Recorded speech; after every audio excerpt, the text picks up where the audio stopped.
pamahala ang mga pahayag na narinig natin itong mga nakarang araw. Nandyan ang walang pakundangang pagmumura at ang pagbabanta ng planong ipapatay ang ilan sa atin. Kung ganun na lang kadali ang pagplano sa pagpatay ng isang presidente, paano pa kaya ang mga pangkaraniwan na mamamayan? Yung ganyang kriminal na pagtatangka ay hindi dapat pinapalampas. Yan ay aking papalagan.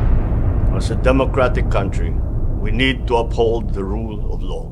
Ako, bilang pinuno ng Executive Department at lahat ng mga nanunungkulan sa pamahalaan ay may sinumpaang tungkulin na tutup din at pangangalagaan ang konstitusyon at ang ating mga batas. Kaya hindi tama ang pagpigil sa mga halal ng bayan sa paghahanap ng katotohanan. Hindi na sanang hahantong sa ganitong drama kung sasakutin lamang ang mga lehitimong katanungan sa Senado at sa House of Representatives. Ang katotohanan ay hindi dapat itokhang. Tapos na sana ang usapang ito kung tutuparin lamang ang sinumpaang panata na bilang lingkod bayan ay magsabi ng totoo at hindi hahadlangan. Imbis na diretsahang sagot, nililihis pa sa kwentong chicheria.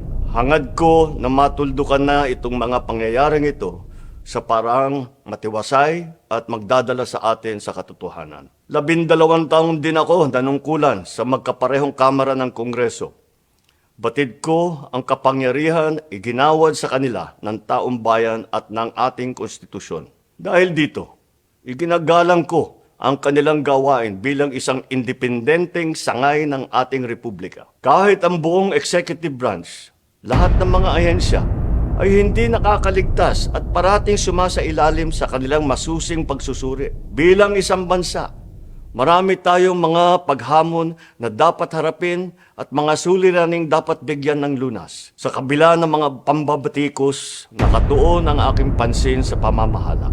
Ngunit, hindi natin ikokompromiso ang rule of law. Kailangan manaig ang batas sa anumang sitwasyon, sino man ang tamaan. Kaya hindi ko hahayaan magtagumpay ang hangarin ng iba na hatakin ang buong bansa sa burak ng politika. Igalang natin ang proseso. Tuparin natin ang batas. Alalahanin natin ang mandato na pinagkatiwala sa atin ng milyon-milyon na Pilipino. Magtrabaho po tayo sa ikauunlad ng Republika ng Pilipinas at para matamo ang bagong Pilipinas.